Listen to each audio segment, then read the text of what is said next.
कभी कभी कोई एक ऐसी कविता होती है जो अचानक लोगों के दिलों को छू लेती है, और ऐसी एक कविता हाल ही में सोशल मीडिया पे वायरल हुई है।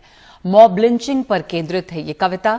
नवीन चौरे नाम के एक युवा ने लिखी है। कविता की दुनिया में वो अब तक अनजाना नाम थे, लेकिन इस कविता ने उन्हें शोहरत दिलाई है। उन्होंने IIT दिल्ली से केमिकल इंजीनियरिंग की, लेकिन इसके बाद जिंदगी और दुनिया ने जो केमिकल लोचा पैदा किया उससे वो कवि हो गए। वो अदम गोंडवी के मुरीद हैं। अदम गोंडवी वाम चेतना के बड़े शायर थे। उनकी कई कविताएं दोहराई जाती हैं। जो डलहौजी न कर सका वो ये हुक्काम कर देंगे, कमीशन तो दो, हिंदुस्तान को नीलाम कर देंगे। खैर, नवीन चौरे हमारे बीच हैं। उनकी कविता जितनी अच्छी है, उनके पढ़ने का अंदाज उससे कम नहीं है। बहुत स्वागत है आपका प्राइम टाइम में। और शुरुआत करना चाहती हूं मैं उस कविता से जिसने आपको इतनी शोहरत दिलाई, और आपके बोलने का, उसको सुनाने का तरीका भी बहुत खूब है। तो आप हमें कविता सुनाने से शुरुआत कीजिए। जी बिल्कुल, बहुत बहुत शुक्रिया NDTV का, और जो भी लोग देख रहे हैं, जिन लोगों ने भी वो कविता देखी है और उसको सराहा है, उससे जुड़े हैं, उनका बेहद शुक्रिया। आप ताकत हैं हम लोगों की, जो भी लिखना चाहते हैं, जो भी कुछ करना चाहते हैं। मैं सीधा कविता पे आऊँगा। नाम है वास्तविक कानून। जैसे कि एक सड़क पर खून है, तारीख तपता जून है, एक उंगली है पड़ी और उस पे जो नाखून है, नाखून पे है एक निशान। अब कौन होगा हुक्मरान जब चुन रही थी उंगलियां, ये उंगली भी तब थी वहां। फिर क्यों पड़ी है खून में, फिर क्यों पड़ी है खून में, जिसमें इसका है कहां। मर गया कि था ही ना। कौन थे वो लोग जिनके हाथ में थी लाठियां? कोई अफसर था पुलिस का, कोई अफसर था पुलिस का, न्यायाधीश आए थे क्या? कौन करता था वकालत, फैसला किसने दिया? या कोई धर्मात्मा था, धर्म के रक्षक थे क्या? धर्म का उपदेश क्या था? कौन थे वो देवता? ना पुलिस, ना पत्रकार, नागरिक हूं जिम्मेदार। मेरे सीधे प्रश्न हैं, सीधा उत्तर दो मुझे। है सड़क पर खून क्यों? वो लोग आखिर कौन थे?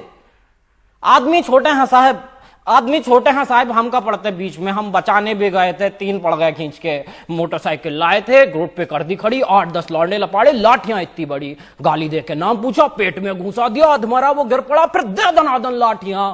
पांव की हड्डी मिटा दी, मांस की लुगदी बना दी। खून तो इतना बहा साहब के हमसे देखा ना गया।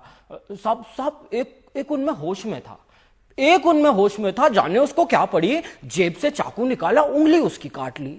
आखिरी था बार जिसका उनका वो सरदार था, उसने ही सबको बताया जो मरा गद्दार था। हक नहीं इनको हमारे देश के एक वोट पर, दीमकों को ना रखो घर जूतियों की नोक पर। सर पर ये चढ़ जाएंगे, ये कई गुना बढ़ जाएंगे। हुक्मरान होगा इन्हीं का, आग मूतेंगे सभी। पैर के नीचे कुचल दो, जीत होगी धर्म की। हम तो खुद डर गए थे साहब, हम तो खुद डर गए थे साहब। खौफ उनको था नहीं, किस नस्ल के लोग थे वो कुछ समझ आया नहीं। ना कोई इंसान उनमें, ना कोई था आदमी। साथ मिलकर शेर बन गए, गीदड़ों की भीड़ थी। नोच खाने की तलब थी, जानवर तासीर थी। हाथ में थी लाठियां तो भैंस भी उनकी ही थी। और ये कोई जुमला नहीं है साहब, ये कोई जुमला नहीं है, वास्तविक कानून है। अरे हमसे काहे पूछते हो क्यों सड़क पर खून है? पूछो इस उंगली से तुम क्या यहां घटना घटी, जुर्म इसने क्या किया था, जिस्म से ये क्यों घटी? मैं तो समझा मर चुकी है, उंगली में पर जान थी। स्याही उस नाखून पे जो देश का सम्मान थी। बोली अब क्या चाहिए, वोट था दे तो दिया। बोली अब क्या चाहिए, वोट था दे तो दिया। जी रहे थे कैद में, मौत दे दी शुक्रिया। नाखून पे जमहूरियत है, जम गया है खून भी। अरे आप ही तो हो अदालत, आप हो कानून भी। आपसे कैसी शिकायत, आप तो है नींद में। आप जैसे 100 खड़े थे जाहिलों की भीड़ में। 100 में से अगर एक भी दे दे गवाही आपको, मैं खुशी से मान लूंगा भीड़ के इंसाफ को। कीजिए इस पर बहस अब पैनलों में बैठकर। क्या हुआ मोहन का वादा, है कहां अम्बेडकर? सब बराबर हैं अगर तो बस मुझे ही क्यों चुना? तुम बताओ कौन देगा घर को मेरे रोटियां? असलियत से बेखबर हो तुम, असलियत से बेखबर हो। शहरी हो, दिल्ली से हो, एक हिदायत दे रहा हूं, सोच कर बोला करो। तुम सवालों से भरे हो, क्या तुम्हें मालूम है भीड़ से कुछ पूछना भी जानलेवा जुर्म है? तफ्तीश करने आए हो, खुल के कर लो शौक से। फर्क पड़ता ही कहां है 1-2 की मौत से। 4 दिन चर्चा उठेगी, डेमोक्रेसी लाएंगे। 5वें दिन भूल के सब काम पे लग जाएंगे। काम से ही काम रखना, काम से ही काम रखना। हाँ मगर ये याद रखना, कोई पूछे कौन थे, बस तुम्हें इतना है कहना, भीड़ थी कुछ लोग थे। फिर भी अगर कोई जिद पकड़ ले, क्या हुआ किसने किया, फिर भी अगर कोई जिद पकड़ ले, क्या हुआ किसने किया, सोच के उंगली उठाना, कट रही हैं उंगलियां, बात को कुछ यूं घुमाना, नफरतों का रोग थे, धर्म ना कोई जात उनकी, भीड़ थी कुछ लोग थे, भीड़ थी कुछ लोग थे। शुक्रिया। क्या बात है नवीन, ये बहुत सख्त सवाल, कड़े सवाल आपने इसमें उठाए हैं। और आईआईटी में पढ़ते पढ़ते जब आप आपकी तमाम तरह की व्यस्तताएं होंगी, कविता इतनी दर्द भरी, इतनी सारे सख्त सवाल पूछती हुई तभी निकलती है दिल से जब आपको बहुत विचलित करती हैं चीजें अंदर से। वो क्या चीजें थी जिसने आपको इतना विचलित किया? आपने ये कविता कुछ समय पे लिखी है, 1 साल 2 साल में आप इसको लिख रहे थे जी? देखिए, विचलित करने का मुझे लगता है कि कोई एक इंसिडेंट नहीं होता है, वो चीजें आपके अंदर थोड़ी थोड़ी भरती जाती हैं। आप हर जगह अपने भीड़ की हिंसा जब आप सुनते हैं, हाँ, हिंसा भी, जिस भी तरीके से ऑपरेशन अगर आपके सामने होता है, जब भी कोई भी मेजोरिटी, किसी भी तरह की मेजोरिटी, किसी भी तरह की माइनॉरिटी को ऑपरेस करती है, और आप देखते हैं अगर आप उसका हिस्सा, अगर इवन आप मेजोरिटी का भी हिस्सा हैं, तब भी आपके मन में वो डर बनता है कि जैसे ही मैं इनके अगेंस्ट खड़ा हूंगा, ये लोग मेरे अगेंस्ट हो जाएंगे। सो वो डर धीरे धीरे हर जगह पे बनता गया है, बहुत टाइम का, मतलब मेरे ख्याल से पूरे बचपन से इकट्ठा होता रहा है, कहीं ना कहीं हमने देखा भी है। सो वो एक मोमेंट नहीं था, बहुत सारी चीजें हुई थी। फिर जब इतना ग्रोइंग वायलेंस इतना बढ़ने लगा, तब मुझसे रहा नहीं जा रहा था, मतलब मुझे कुछ करना था कि मैं किसी भी तरीके से कंट्रीब्यूट कर पाऊं, एटलीस्ट कोशिश तो करूं। मुझे नहीं पता कि कंट्रीब्यूशन कैसे कर पाएगा कोई, एक अकेला आदमी क्या कर सकता है, हर एक इंसान को उसमें हाथ बटाना पड़ेगा। बट मुझे लगा कि मैं जो भी कर सकता हूँ, एटलीस्ट जो कोशिश कर सकता हूँ, मुझे करनी चाहिए। सो मैंने कोशिश की कि एक ऐसी चीज ढूंढी जाए, कहाँ वो जगह है जो सबको टच कर रही है, जो हर एक इंसानियत की बात इंसान को समझ में आती है। जैसे मैं अगर जब ये कविता वायरल हो रही है, तब मैं कमेंट्स पढ़ रहा हूँ, लोगों के शेयर है वो सुन रहा हूँ, उनके मैसेजेस आ रहे हैं।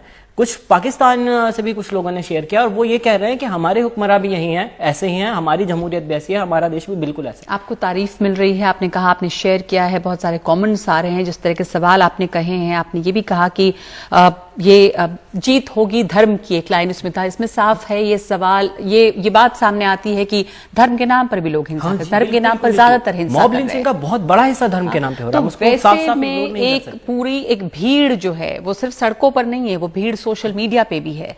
उस भीड़ से आपको डर लगा कि वो भीड़ आप पर टूट पड़ेगी? मुझे जब लोगों ने कमेंट करके कहा कि आपको डरना चाहिए, तब मुझे लगा कि शायद मुझे डरना चाहिए था। बट फिर मैं बहुत ज्यादा खुश हूँ इस बात से, और बहुत ज्यादा हैरान भी हूँ, क्योंकि जब मैं इतने सारे लोगों का सुनता हूँ कि पूरी ट्रोल आर्मी है और वो इतनी बैशिंग कर रही है, मुझे एक भी नेगेटिव मैसेज नहीं आया। और मैं बहुत खुश है, मेरा कोशिश यही थी कि एक डिस्कशन शुरू हो, एक ये मुद्दे पे बात की जाए। अगर हर आदमी बात कर रहा है, अगर आपके पास बात करने के लिए कोई नहीं है, आप हवा से बातें कीजिए, आप शीशे से बातें कीजिए, लेकिन बोलिए जरूर। और अब मैं देख रहा हूँ दोनों तरफ के लोग बोल रहे हैं, बातें निकाल रहे हैं, और आई थिंक मेरी उम्मीद है, आई थिंक सबकी उम्मीद होगी कि बातें होके, बात करते करते ही, बात करने से ही बात बढ़ेगी, और एक सवाल पूछना लाजमी है, सवाल नहीं पूछेंगे तो अब आप ये आईआईटी में केमिकल इंजीनियरिंग कर रहे थे, और अब आप कविताएं लिख रहे हैं। कविता लिखने का आपको हमेशा से शौक था? ये आपकी पहली कविता थी, या आप स्टूडेंट लाइफ में लोग अमूमन रोमांटिक पोएट्री और तमाम लिखते हैं, पर आपने ये जो कविता लिखी है, ये आपकी पहली कविता थी? नहीं जी, बिल्कुल पहली कविता नहीं थी। पहली कविताएं, पर हाँ, अगर जिस चीज को कविता कहा जा सकता है, उसमें मैं कह सकता हूँ कि उस तौर पे कविता के पैमाने पे जो मुझे लगता है पर्सनली मेरे लिखा हुआ में कि ये खरी उतरती है। बाकी कोशिश तो हमेशा से धीरे धीरे, वो भी एक तरह का शिल्प है कविता का भी। मतलब अगर आप कारपेंटरी करते हैं, आप पेंटिंग करते हैं, तो एक दिन में नहीं आते, आपकी पेंटिंग पहली कभी अच्छी नहीं होती, तो बहुत दिन प्रैक्टिस करनी पड़ती है, और उसके बाद कविता की इंट्रिकेसीज समझनी पड़ती है कि कैसे असर कर रही है दिमाग पे। There is a science behind poetry. मतलब वो आप एक तरह से साउंड वेव्स और आपके सबकॉन्शियस में जो मीनिंग है, उनको यूज करते हुए आप किसी के सबकॉन्शियस पे असर कर रहे हैं और एक कलेक्टिव कॉन्शियस क्रिएट कर रहे हैं जी। सो वो विथ टाइम आता है। कॉलेज टाइम में भी लिखना शुरू किया था, असल में लिखना कॉलेज टाइम में शुरू किया। स्ट्रीट प्ले, नुक्कड़ नाटक करते थे, उसके लिए पैरोडीज लिखनी होती थी वहां से। तो मैं अपने नुक्कड़ नाटक के दोस्तों को यहाँ से बहुत बहुत शुक्रिया कहना चाहता हूँ कि उन्होंने मुझे इस तरफ जबरदस्ती धकेला, और मेरी इंजीनियरिंग पूरी तरह से खराब हो गई। सो मैं अब कविता कर पा रहा हूँ। इंजीनियरिंग खराब हुई और कविता आपकी सवर गई, और अब आप इंजीनियरिंग छोड़ के कविता पर ध्यान लगा रहे हैं। आपको बहुत बहुत मुबारक हो ये नया लाइन, और आपको ऑल द बेस्ट आगे के लिए। शुक्रिया बहुत प्राइम टाइम में शामिल होने के लिए। धन्यवाद।